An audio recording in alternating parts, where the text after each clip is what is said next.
One morning in 1959, a man walked out of a red brick building on Red Hill Street, Manchester, pulled the door shut behind him, and turned the key. No ceremony, no speech, just the soft click of a lock, and 161 years of history falling silent. A century before that moment, this same street had held the loudest corner of the world. 1,500 workers arrived before dawn, 6 days a week. Children as young as 8 crawled beneath iron machinery in the dark, fingers searching for loose cotton on the floor. The air was white with fiber, thick with heat, and split by the relentless thunder of steam engines the size of houses. Philosophers came from Paris to stand outside and stare. Poets called it magnificent. Others called it hell. Both were right. Today, those same walls sell for £500,000 a flat. So what happened between the thunder and the silence? Who built this place, and whose backs broke beneath it? And when the money came back, why did it feel like the wrong kind of resurrection? This is the story of Ancoats. Before the machines, there was grass. In the early 18th century, Ancoats was nothing more than a fringe of fields and farmland, lying just beyond the eastern edge of Manchester, a market town of perhaps 20,000 souls, more concerned with wool and trade than with revolution. The land between the rivers Medlock and Irk was quiet. A few scattered cottages, a manor house, muddy lanes that led nowhere in particular. If you had stood on that ground in 1760 and looked around, you would have seen nothing to suggest that within 40 years, this unremarkable patch of English countryside would become the most closely watched industrial site on the planet. What changed everything was water, and the promise of it. In 1765, an engineer named James Brindley was commissioned to survey a route for a new canal connecting Manchester to the town of Rochdale. Brindley was already famous in engineering circles.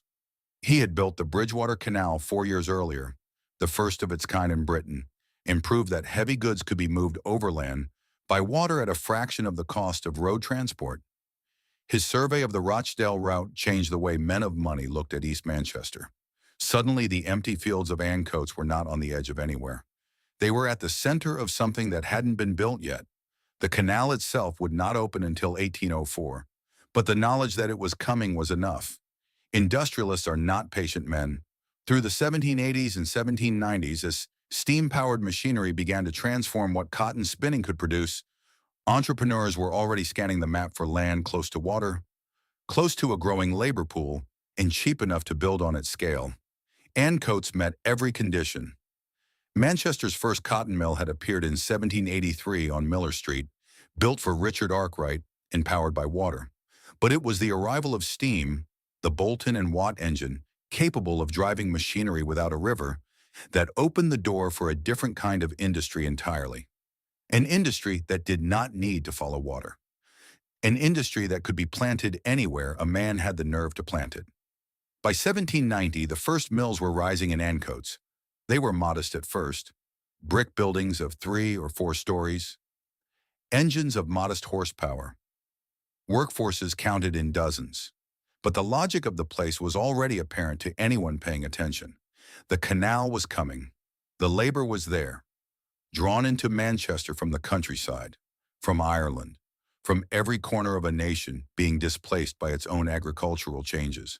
And the steam engine was improving, season by season, growing stronger and cheaper and more reliable with each passing year. Ancoats was not chosen by accident. It was chosen by calculation. What no calculation could predict was the speed of what followed. Within a single decade, the modest mills of 1790 would be dwarfed by buildings of a scale that had no precedent in British history. Within 2 decades, Ancoats would be the most densely populated district in Manchester. And at the center of that transformation stood 2 cotton mills, and the men who built them. Their names were Murray, and McConnell and Kennedy. And they came from Scotland, both of them. And they came with nothing but ambition and a working knowledge of cotton machinery. Adam and George Murray arrived in Manchester in the 1790s with a simple proposition: find the right land, build the right mill, and run it harder and faster than anyone had run anything before. In 1798, they purchased a plot on Union Street, a road that ran parallel to the proposed route of the Rochdale Canal, broke ground and began constructing what would become Murray's Mills. The building that rose from that ground was unlike anything the neighborhood had seen. Brick walls 4 feet thick, timber floors reinforced against the vibration of heavy machinery, a steam engine driving row upon row of spinning frames from a single central shaft. 6 stories high, lit by gas, one of the first factories in Britain to use gas lighting, and designed from the foundation up to run around the clock if the orders demanded it. On the adjacent plot, 2 other Scotsmen were doing the same thing. James McConnell and John Kennedy had arrived in Manchester a decade earlier, working their way up through the textile trade before forming their own partnership in 1795. Where the Murrays were builders by instinct, men who understood brick and engineering and floor loads, McConnell and Kennedy were specialists. They had chosen to focus exclusively on fine spinning, the production of the highest quality cotton yarn spun to a fineness that required the best raw material, the most precise machinery, and the most skilled hands. It was a higher risk strategy than bulk production. It was also, when it worked, a far more profitable one. By 1797, McConnell and Kennedy had built their first mill on Red Hill Street, what would become known as Old Mill, powered by a 16-horsepower Boulton and Watt engine housed in an external engine room. The building was 7 stories high and 16 bays long. At the time, it was considered extraordinary. Within 5 years, they would consider it inadequate. Between 1801 and 1803, they built Long Mill directly alongside it. 8 stories, 30 bays, a 45-horsepower engine, a tunnel connecting the 2 buildings underground so that raw material and finished yarn could move between them without ever touching the street. The scale of the ambition was difficult to comprehend. These were not factories in any sense the previous century would have recognized. They were something genuinely new, purpose-built machines for the mass production of wealth, designed by men who understood that the limiting factor was not capital, not machinery, and not even labor. The limiting factor was imagination, and neither the Murrays nor McConnell and Kennedy suffered from any shortage of that. By 1816, both operations had crossed a threshold that no British manufacturer had reached before. Murray's Mills employed over 1,000 workers. McConnell and Kennedy employed over 1,000 workers. 2 neighboring complexes, built on adjacent plots in a district that had been farmland 20 years earlier, had each independently become one of the largest single employers in the entire country. The machinery inside these buildings operated at a scale that visitors struggled to process. The largest of the McConnell and Kennedy mills, the Sedgwick Mill, completed between 1818 and 1820, housed a 54-horsepower Boulton and Watt beam engine with a flywheel measuring 24 feet in diameter. The main drive shaft ran underground through a tunnel beneath the ground floor, branching upward through vertical shafts to every floor of the building, powering every machine simultaneously. The structural engineers William Fairbairn and James Lilly designed the shafting with an unusual offset of 15 degrees, a precise mechanical solution to the specific geometry of the building. Nothing in this complex was accidental. Every beam, every shaft, every floor loading had been calculated and recalculated before a single brick was laid. In 1835, the French political philosopher Alexis de Tocqueville visited Red Hill Street and recorded what he saw with the detached precision of a man trying very hard not to be overwhelmed. He described a place where 1,500 workers labored 69 hours a week, earning an average wage of 11 shillings, and noted that 3/4 of the workforce were women and children. He did not editorialize. He did not need to. The numbers spoke for themselves with a clarity that no rhetoric could improve. The Murrays and McConnell and Kennedy were not, by the standards of their era, considered cruel men. They funded the Ancoats dispensary in 1828, providing a basic form of free health care to their workers at a time when no law required them to do so. They patronized educational institutions, supported apprenticeships in engineering, and took what contemporaries called a paternal interest in the communities that had grown up around their mills. McConnell and Kennedy contributed £600 to the founding of the Manchester Mechanics Institution in 1826, an organization that would eventually form part of the University of Manchester. They were, in the language of their time, responsible employers. And yet, The raw cotton that fed these machines, the fine, long staple Sea Island cotton that McConnell and Kennedy prized above all others for its silkier yield and stronger fiber, came from the coastal islands of South Carolina and Georgia. It was grown on plantations. It was picked by enslaved people. The surviving archives of the firm contain records that trace individual shipments of cotton directly to specific plantations on the Sea Islands.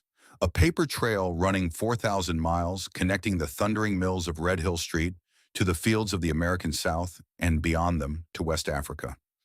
The wealth that built these factories, funded these institutions, and made these men pillars of Manchester society was drawn, thread by thread, from the most violent labor system in the modern world. Nobody in Ancoats talked about that. Nobody was required to. The machines ran. The orders came in. The buildings grew taller. And in the streets below, something was beginning to stir. A city within a city, dense and desperate and alive with a ferocity that no philosopher from Paris had quite found the words to describe. That city had a name. And by 1815, it was the most populous district in Manchester. There is a number that stops people when they first encounter it. By the 1880s, nearly 50,000 people lived in Ancoats. 50,000 human beings occupying less than 400 acres of land, an area roughly the size of 300 football pitches. To put that in context, the entire population of Manchester in 1750 had been around 18,000. In a single lifetime, one district on the eastern edge of that city had grown to contain more people than the whole of Manchester had held at the start of the industrial age. They came because the mills needed them, and the mills always needed more. The Rochdale Canal, when it finally opened in 1804, transformed what had been a promising concentration of industry into something closer to an unstoppable force. Raw cotton arrived by barge from Liverpool, where it had been unloaded from ships crossing the Atlantic. Finished yarn departed the same way, heading back to the port for export to markets across Europe and beyond. The canal ran directly alongside Murray's Mills, connected to the complex by a basin and a tunnel cut beneath Red Hill Street, so that bales of cotton could move from barge to factory floor without ever being exposed to the Manchester weather.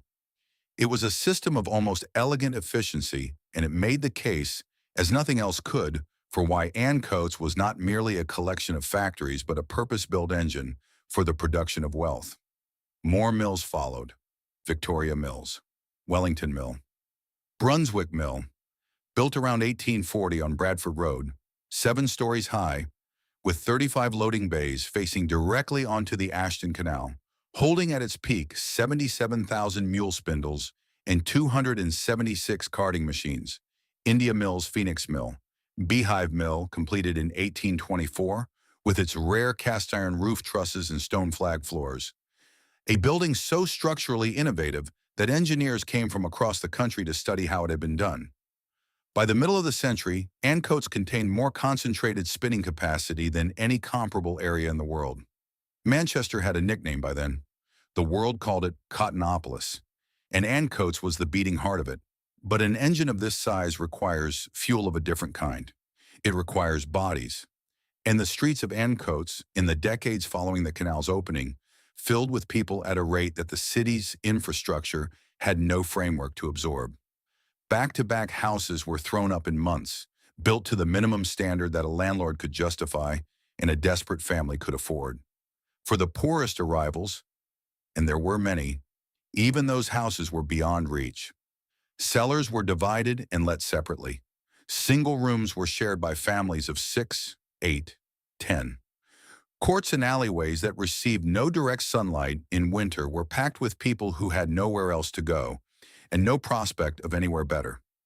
The Irish came in their thousands, fleeing land clearances then famine, and settled in the streets around the mills, where the work was hardest and the wages lowest. Italian immigrants followed later, clustered around Ancoats Lane and the surrounding streets, bringing their own trades and their own Catholic church and their own particular form of resilience in the face of a city that did not especially welcome them.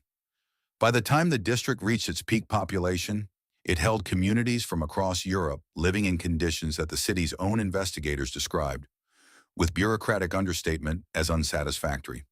A survey conducted in the mid-19th century prompted by the fear of a cholera outbreak, found that more than half of all homes in Ancoats had no private plumbing. More than half of the streets were not regularly cleaned. The River Medlock, which had once marked the southern boundary of a quiet country hamlet, ran dark with industrial effluent and human waste. Infant mortality in Ancoats was among the highest recorded anywhere in England, and yet the mills ran on. There is a particular quality to the industrial landscape of Ancoats at its peak that no photograph quite captures, because photography in those decades could not record sound. The noise of 50,000 people living at close quarters, layered beneath the constant mechanical thunder of dozens of steam engines running simultaneously, producing a combined vibration that residents said you did not hear so much as feel in the bones of your chest. The smell of raw cotton and engine oil and coal smoke, and the particular sharp heat of machinery running at full capacity. The narrow streets between the mill buildings channeling everything, sound, smell, steam, into a concentrated sensory experience that visitors consistently described as overwhelming, and residents simply described as home. It was a world entirely unlike anything that had existed before it, and at its center, in the tallest buildings on Red Hill Street, in Jersey Street, and Carruthers Street, the machines never stopped. Day shift followed night shift. Monday followed Sunday. The orders kept coming, and the cotton kept arriving, and the yarn kept leaving, and the city grew denser and louder and more astonishing with every passing year. No one who worked inside those buildings had chosen this life in any meaningful sense of the word. They had arrived here because the alternatives were worse. They stayed because leaving required resources they did not have. They worked because the alternative to working was starvation. And starvation in a city this size was not a slow or private process. The mills gave them wages. The mills gave them purpose of a kind. The mills also gave them something else entirely. Something that the men who built these buildings had not planned for and could not have predicted. They gave them each other. And in the darkness of those factory floors, among the noise and the heat and the danger, something human was taking shape. Something that would matter enormously when eventually the machines began to slow. But that was still a long way off. For now, the machines were only getting faster. There is a question that the mills of Ancoats were never designed to answer. Where did the cotton come from? On the surface, the answer was straightforward. It came by ship into Liverpool. It came by barge along the canal. It arrived at the factory gates in compressed bales, was weighed and recorded in ledgers, fed into carding machines, drawn into roving, spun into yarn, and dispatched again into the world as finished goods. The paperwork was meticulous. The accounts were kept with the precision of men who understood that wealth lives and dies in the details of a ledger. But follow the paperwork back far enough, past Liverpool, past the Atlantic crossing, past the American ports, and the ledgers of McConnell and Kennedy lead somewhere specific, somewhere that does not appear in the firm's public history, somewhere that the mill owners themselves never saw fit to mention in the philanthropic speeches they gave at the openings of schools and dispensaries. They lead to the Sea Islands. The Sea Islands form a chain running along the coastline of South Carolina and Georgia. Low, warm, humid barrier islands where a particular variety of cotton had been cultivated since the late 18th century. Sea Island cotton was unlike the short staple variety grown further inland. Its fibers were longer, silkier, and stronger, capable of being spun into a finer, more expensive yarn that commanded premium prices on markets across Europe. For a firm like McConnell and Kennedy, whose entire business model depended on producing the highest quality fine-spun cotton in Manchester, Sea Island cotton was not merely a preference. It was a commercial necessity. And Sea Island cotton was grown by enslaved people. The surviving archives of McConnell and Kennedy contain records that no amount of philanthropic reputation can comfortably absorb. Individual shipments of cotton are documented with the same careful precision that the firm applied to everything else. The quantity, the grade, the port of origin, the broker's name. Those records can be cross-referenced with plantation records from South Carolina and Georgia to trace specific bales of cotton to specific plots of land, and from those plots of land to the specific human beings who work them under conditions of total legal subjugation. The chain of evidence is not circumstantial. It is a paper trail running 4,000 miles, connecting the thundering machinery of Red Hill Street to the fields of the American South with a directness that leaves very little room for interpretation. The cotton that McConnell and Kennedy processed in Manchester had been planted, tended, harvested, and ginned by men and women who owned nothing. Not their labor, not their children, not their own names in any document that treated them as persons rather than property. The wealth generated by that cotton funded the expansion of the mills, the construction of new buildings, the purchase of better machinery, the salaries of the engineers who designed the shafting systems, and the philanthropic donations that gave McConnell and Kennedy their reputation as responsible industrialists. It also funded, to the sum of £600, the founding of the Manchester Mechanics Institution in 1826, the organization that would eventually become part of the University of Manchester. The institution of knowledge was built, in part, on the proceeds of the institution of slavery. None of this was secret in any practical sense. The origins of American cotton were not a subject of mystery in early 19th century Manchester. The city's merchants knew where their raw material came from. They knew the political arguments being made on both sides of the Atlantic about the system that produced it. Manchester had a significant abolitionist movement, and it also had a cotton trade worth millions of pounds per year that depended entirely on slave-produced raw material. Those two facts coexisted in the same city, the same institutions, and in many cases the same men for decades. What is striking looking back is not the hypocrisy. Hypocrisy of this kind is rarely surprising in the history of industrial capitalism. What is striking is the mechanism by which it was sustained. The distance between the Sea Islands and Red Hill Street was 4,000 miles. The bales arrived already compressed, already anonymous, already transformed by transit into something that looked like raw material rather than human suffering. The machinery that processed them was efficient and impressive and spoke the language of progress. And the men who owned that machinery were, by all contemporary accounts, decent and serious and genuinely committed to the welfare of their immediate community. The architecture of distance made it possible to hold all of these things simultaneously without contradiction, or at least without a contradiction that anyone was required to confront directly. There is a particular kind of thread that runs through the history of Ancoats. Not the cotton thread spun on the mule frames of Red Hill Street, but the connective thread between things that the official history prefers to keep separate. Between the philanthropy and the source of the money, between the product and the hands that first produced it, between the magnificent machinery and the invisible human cost of what fed it. That thread has no clean end. It runs from West Africa to the Sea Islands, to the holds of Atlantic ships, to the Liverpool docks, to the Rochdale Canal, to the factory floors of Ancoats, and from there into the wardrobes of a consuming world that asked very few questions about where its clothes came from, provided they were well made and reasonably priced. In that respect, perhaps, the distance between 1820 and the present day is shorter than it appears. But there was another kind of suffering inside those factory walls, one that required no ocean crossing to witness, no archive to uncover, and no particular philosophical framework to understand. It was happening in plain sight every day, on every floor of every building in Ancoats. It was happening to the children. Consider what it meant to be 9 years old in Ancoats in 1820. You would have woken before 5 in the morning, in a room shared with your parents and at least 2 siblings, in a back-to-back house on one of the courts running off Great Ancoats Street. The room had no window that faced the sky. In winter, it had no heat that lasted past midnight. Breakfast, if there was one, was bread. Then you would have walked, still dark outside, the cobblestones slick with rain or frost, to the mill gates on Red Hill Street, joined the line of workers filing through the entrance, and begun a day that would not end for 12 hours. Your job had a name. You were a scavenger. A scavenger's work was this. When the spinning mules reached the end of their travel and drew briefly back, you dropped to the floor and crawled beneath the moving machinery to retrieve the loose cotton waste that had accumulated on the boards. You worked quickly. The mules reversed their travel on a fixed cycle, and the gap between the carriages was not generous.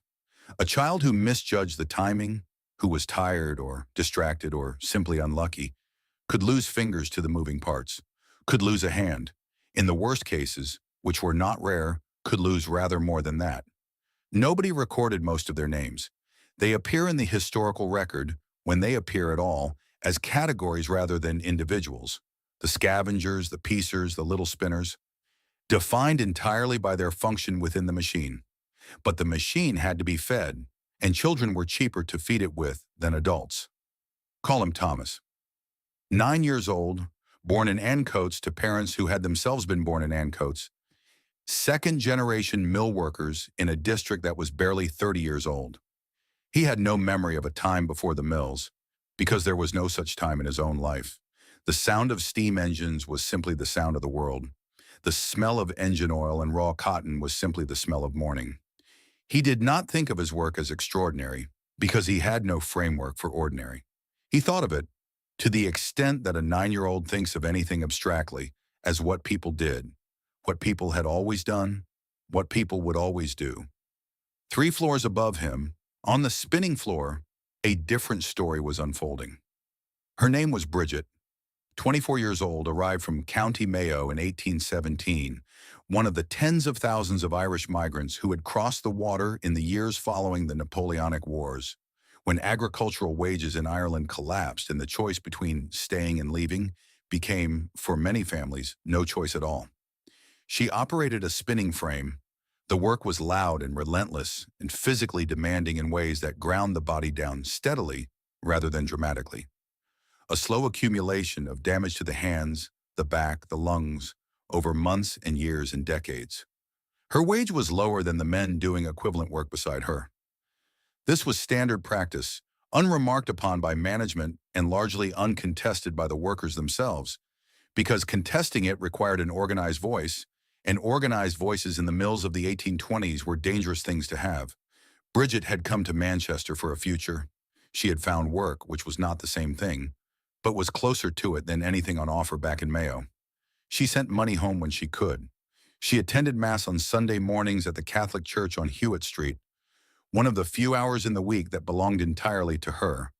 She was not unhappy exactly. She was surviving, which in Ancoats in 1820 was a considerable achievement in itself. On the floor below the engine room, a third figure moved through the building with an authority that neither Thomas nor Bridget possessed. William was 35, a trained mechanical engineer from Derbyshire, one of the small and relatively privileged class of skilled workers whose knowledge of the steam engine made them genuinely difficult to replace. He understood the Boulton and Watt engine in the way that a surgeon understands anatomy.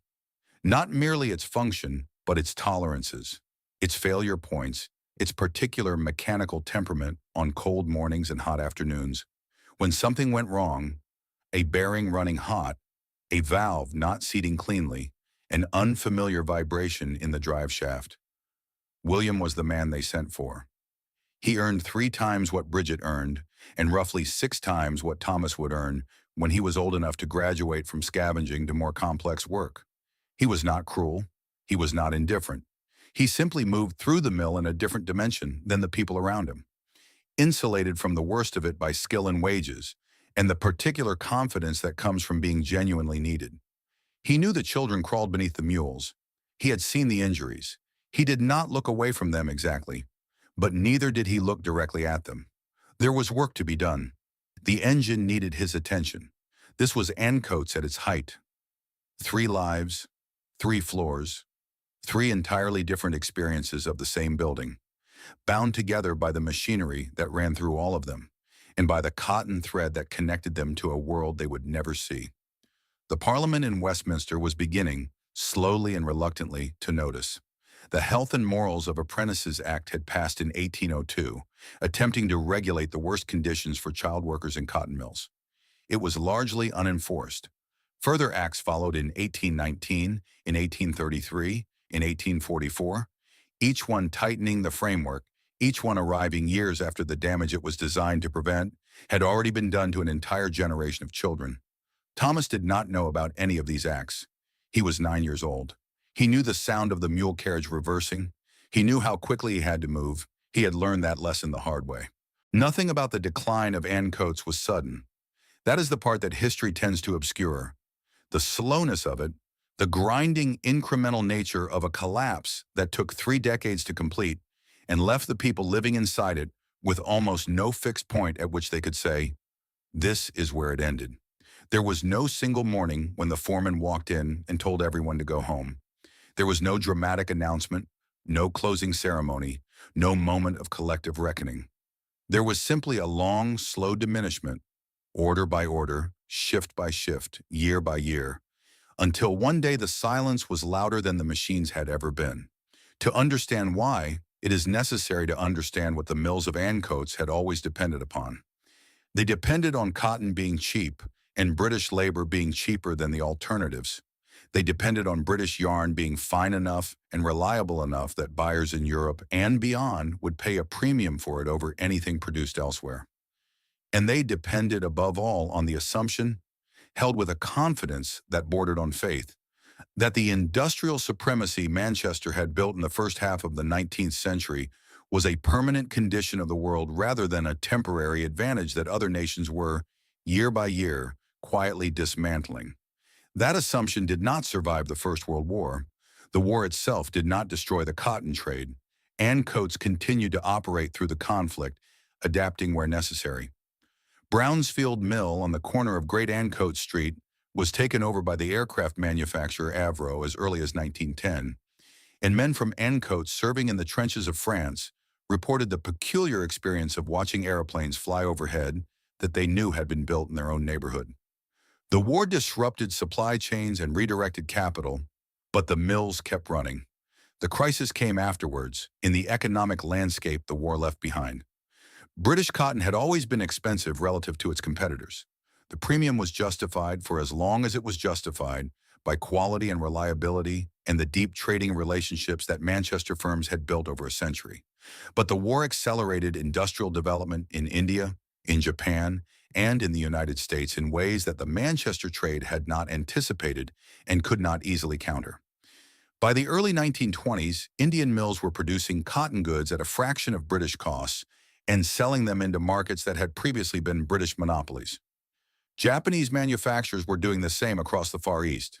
The premium that had sustained Ancoats was eroding, percentage point by percentage point, in every market simultaneously. The response in Manchester was not without intelligence. Firms merged, machinery was upgraded. The Lancashire Cotton Corporation, formed in 1929, attempted to rationalize the industry by consolidating the weakest mills under centralized management. Brunswick Mill in Ancoats passed into its control during the 1930s, its vast floors of mule spindles continuing to turn under new ownership, but with diminishing returns and a workforce that everyone involved understood was being managed toward an exit rather than a future. Then came the crash of 1929. Then came the Depression, and the cotton industry, already weakened, met an economic environment that had no interest in sustaining it. Through the 1930s, the mills of Ancoats fell quiet one by one. Not dramatically, not all at once.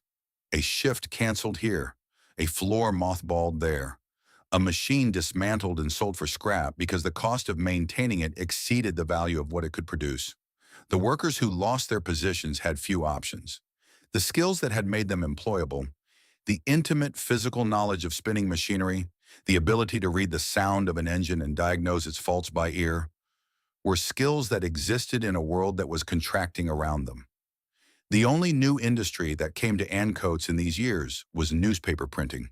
In 1939, the Daily Express opened a modern press facility on Great Ancoats Street, a building of glass and steel that stood in deliberate architectural contrast to the Victorian brick surrounding it, announcing itself as the future in a neighborhood that the future was otherwise abandoning.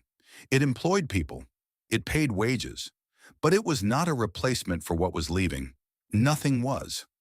By the time the Second World War ended and Britain turned its attention to rebuilding, the mills of Ancoats were running at a fraction of their former capacity.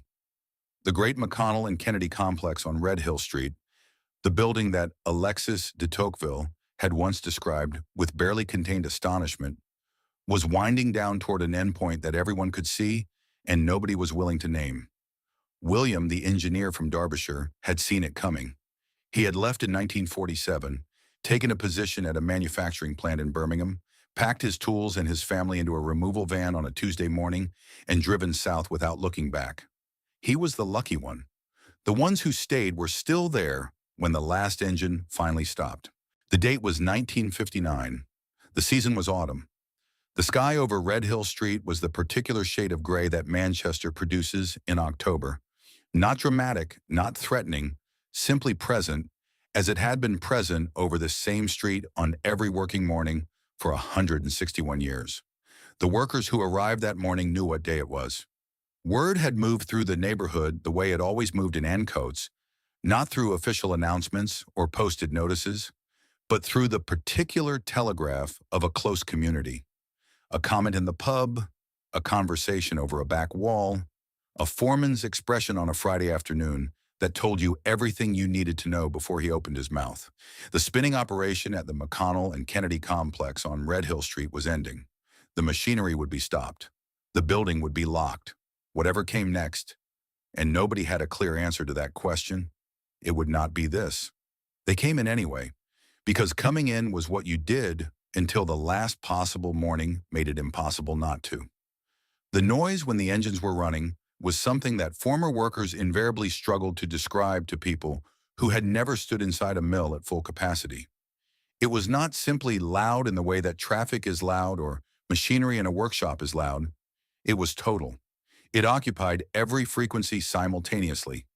The deep mechanical thrum of the drive shafts transmitting power upward through the building, the rhythmic percussion of the mule carriages traveling out and drawing back, the high metallic singing of the spindles turning at speed, and underneath all of it, so constant that the body eventually stopped registering it as sound and simply incorporated it as a physical condition of being alive in this place. The steady exhalation of the steam engine in the basement. That engine was a descendant, in design if not in actual iron, of the Bolton and Watt machines that had powered this building since 1797. The technology had been refined and replaced and refined again over the intervening century and a half, but the principle was unchanged. Water heated to steam, steam driving a piston driving a shaft driving everything above it. The same logic that James Watt had applied to solve the problem of draining flooded coal mines had been scaled and adapted and run on this site for longer than most nations had existed in their current form. On the last morning, that engine ran as it had always run. There was no malfunction, no dramatic final failure. The machinery of the McConnell and Kennedy mills had not broken down. It had simply been decided by men in offices in other parts of the city that the cost of running it could no longer be justified by the revenue it produced. The world had moved on. The mill had not, and so the mill would stop. On the upper floors, the workers went through the motions of the morning shift with the particular quality of attention that people bring to things they know they are doing for the last time. The hands that guided the cotton through the carding frames had guided cotton through carding frames for years, some of them for decades. The women who monitored the spinning frames, watching for broken ends, piecing the yarn back together with a speed and dexterity that had taken years to acquire, performed those movements with an automaticity so deep that the hands continued working while the mind was somewhere else entirely. What were they thinking about? The historical record does not say. The historical record in general is not especially interested in what mill workers thought about on the last morning of their working lives. It is more interested in output figures and machinery specifications and the economic forces that had brought the industry to this point. The human texture of the day, the weight of it, the specific quality of grief that attaches to the ending of something that has defined your life, exists only in the memories of people who are no longer here to share them. But you can reconstruct the shape of it if you pay attention to what the building itself records. Sometime in the middle of that final shift, the order came down from the floor manager. Begin the shutdown. The process of stopping a mill of this size was not instantaneous. It was a sequence, a careful, ordered unwinding of all the interdependencies that kept the system running. The spinning frames were brought to rest first, their spindles slowing from operational speed to stillness in a deceleration that took several minutes and produced a descending whine, like a note held too long on a damaged instrument that workers on adjacent floors could hear through the building's structure. then the drive shafts, then the auxiliary machinery, and finally in the basement, the engine itself. The steam pressure reduced gradually, the great flywheel losing momentum revolution by revolution, until it too was still. The silence when it came was not peaceful. It was the absence of something so fundamental that the body registered it as wrongness rather than quiet. Workers who had spent years learning to shout over the noise of the machines now found that normal speaking voices carried too far, reached too many ears, felt too exposed in the sudden acoustic openness of the building. Several people, by later accounts, simply stopped talking altogether. The cotton waste on the floors drifted in the new stillness. The smell of engine oil and hot metal began, almost immediately, to cool. A subtle shift in the atmosphere of the building that was almost certainly imperceptible, but that everyone who was there seems, in retrospect, to have noticed. As though the building itself was exhaling for the first time, Tommy, who had crawled beneath these machines as a boy, who had learned the hard way what happened when you misjudged the timing of a mule carriage, who had grown into a man in this building and grown old in it, and had no very clear picture of who he was outside it, stood on the ground floor and looked at machinery that was no longer moving. He had known this was coming, knowing it did not make the stillness any easier to stand in. Bridget was not there. She had left Ancoats in the 1940s, moved to a house in Salford where her daughter's family lived, and had not been back. The mill where she had spent the best and the hardest years of her working life ended without her presence, which is perhaps the most accurate symbol available of what industrial decline actually looks like from the inside. Not a dramatic confrontation with the past, but a gradual loosening of connection until the thing you were connected to disappears on a day you happened not to be watching. William heard about it in Birmingham, where he had been working for 12 years at a manufacturing plant that made components for the motor industry. He read a brief notice in a newspaper. He set the newspaper down. He went back to work. He did not feel nothing. He was not that kind of man. But what he felt was complicated in ways that did not resolve themselves into a clean emotion. Relief, perhaps, that he had left before this. Something that was not quite grief but occupied the same general territory. The particular loneliness of having made the right decision. By the late afternoon of the last day, the workers had collected their tools, their personal effects, the small accumulations of a working life. A tin mug, a spare apron, a photograph tucked into the frame of a machine. They filed out through the same gates they had filed through every morning, onto the same cobblestones they had crossed in every weather for years or decades, and dispersed into the streets of a neighborhood that was, though none of them could have named it precisely, already beginning its long process of unraveling. The floor manager was the last to leave. He walked through each floor of the building, checking, by instinct, by habit, by the professional obligation of a man who had spent his career making sure this place ran safely, that everything was in order, the machines still, the engines cold, the gas lines closed.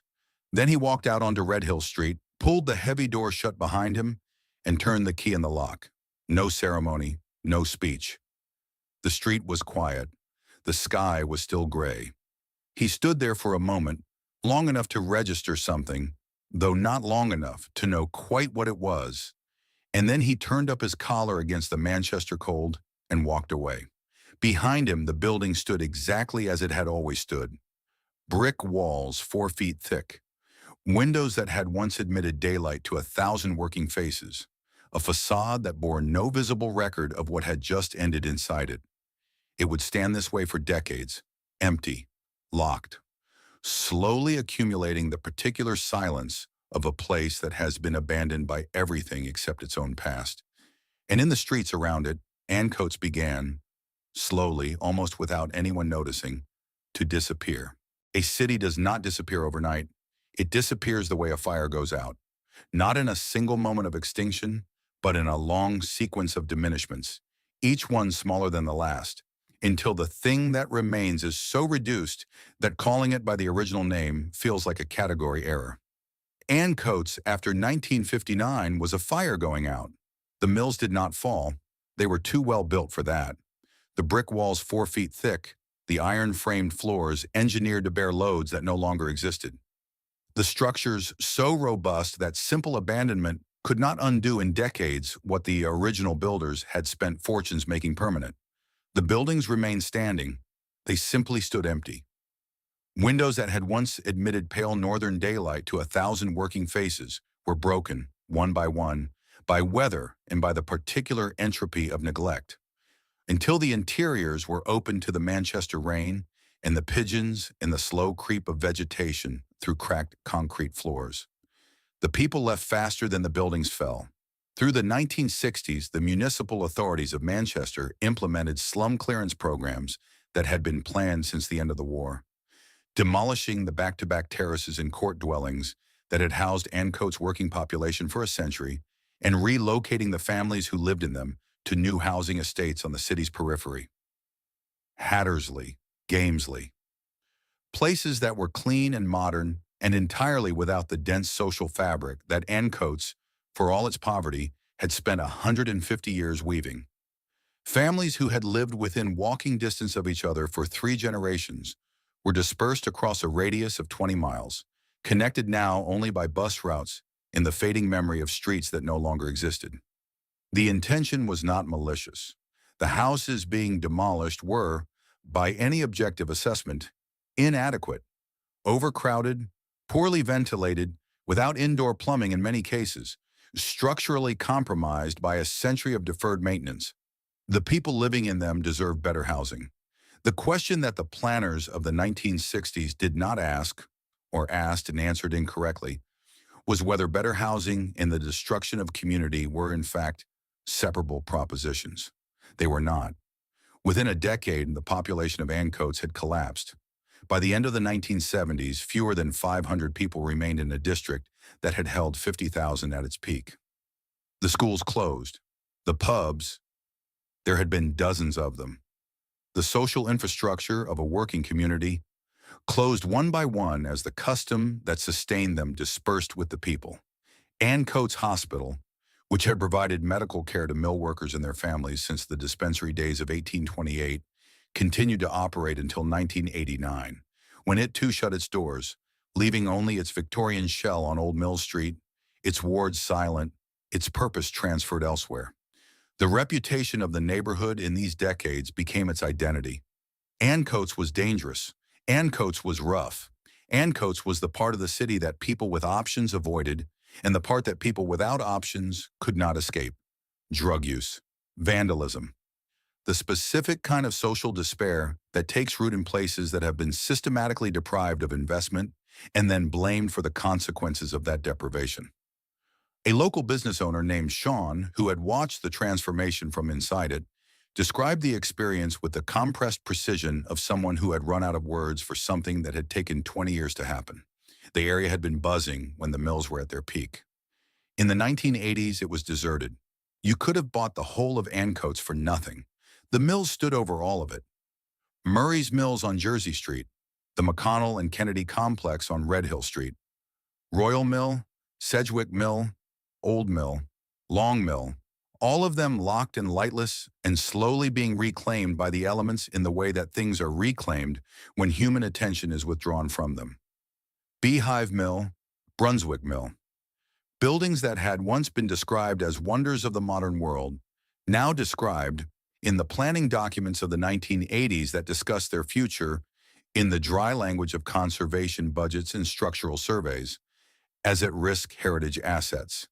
At risk, as though they might simply decide to leave given the opportunity.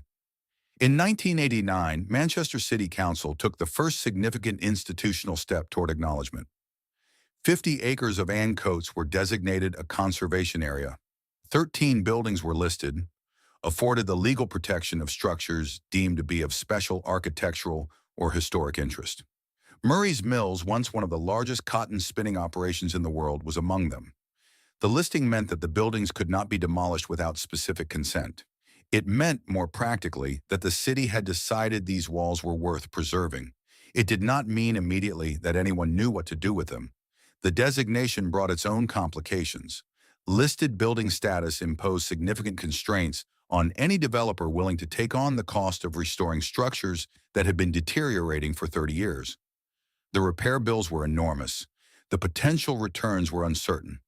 Through the 1990s, Ancoats occupied a peculiar liminal condition, officially protected, practically abandoned, too historically significant to demolish and too expensive to restore, sitting 1 kilometer from the center of a city that was, in other respects, beginning to reinvent itself with considerable energy. Manchester had survived the IRA bomb of 1996. It had rebuilt its city center with an ambition that surprised even those who had argued for it. The Commonwealth Games of 2002 were coming. Money was moving. Architects were drawing. And slowly, with the particular caution of investors who had been burned before by the promises of post-industrial regeneration, eyes began to turn toward those empty red brick towers on the eastern edge of the center. The buildings had waited 30 years. They could wait a little longer, but not much longer. In 2006, the McConnell and Kennedy Mill complex on Red Hill Street was reopened to the public for the first time in nearly 50 years. The occasion was not marked by a ceremony of any particular weight. There was no civic fanfare, no mayoral address, no moment of collective acknowledgement for what the building had been before it became what it was now.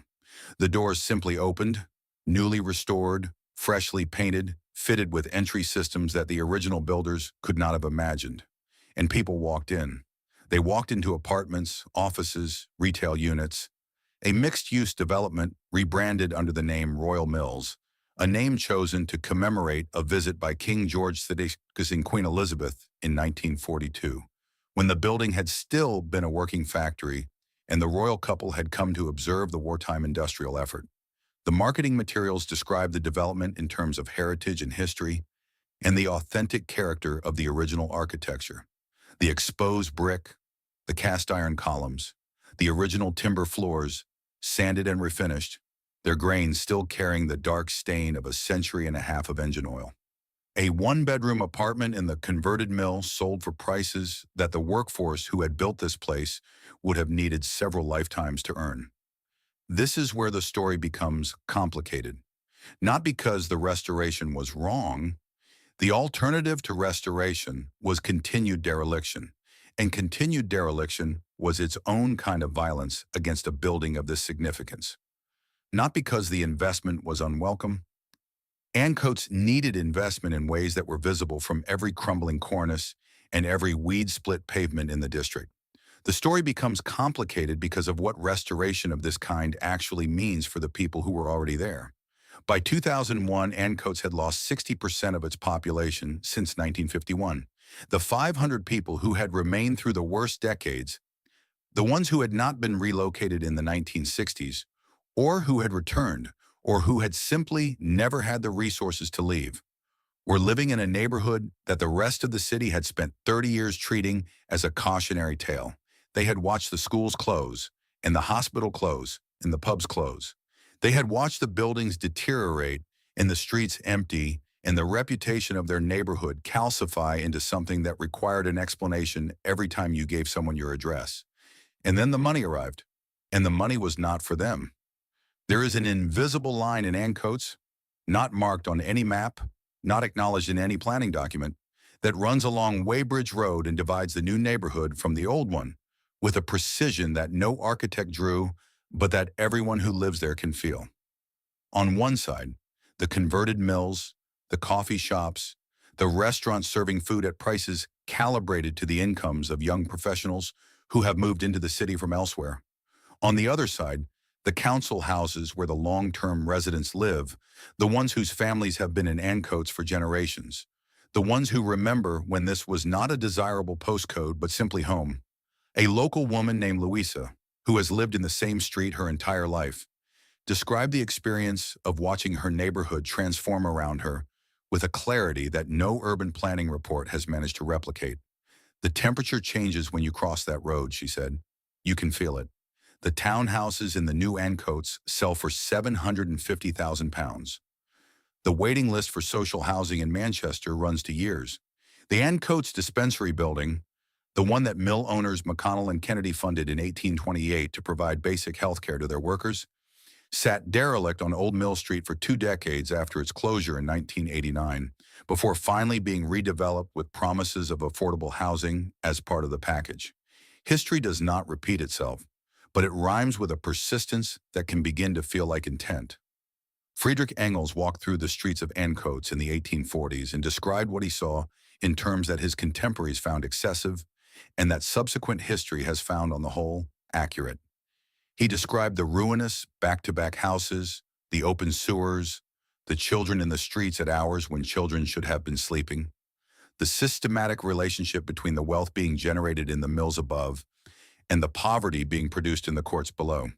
He was not, in his analysis, kind to the men who owned the mills, but he reserved his deepest criticism for the system that made their behavior not merely possible, but logical. The system that converted human lives into units of production and called the result progress. He would recognize the logic, if not the aesthetics, of what Ancoats has become. The building on Red Hill Street still stands. The brick is the same brick. The bones of the structure are the bones that were laid in 1797, when two men from Scotland broke ground on a patch of empty land beside a canal that hadn't been built yet, and wagered everything on an idea about what the future was going to look like. They were right about the future. They were just wrong about whose future it was. Ancoats began as lonely cottages on the edge of a market town. It became the center of the world. It became a wasteland. And now it has become something that its original inhabitants, the scavengers and the spinners and the engineers and the Irish women who came looking for a future, would find entirely unrecognizable and entirely familiar. The machines are gone. The cotton is gone. The names of most of the people who worked here are gone. The walls remain. And the walls, if you know how to listen, are still talking.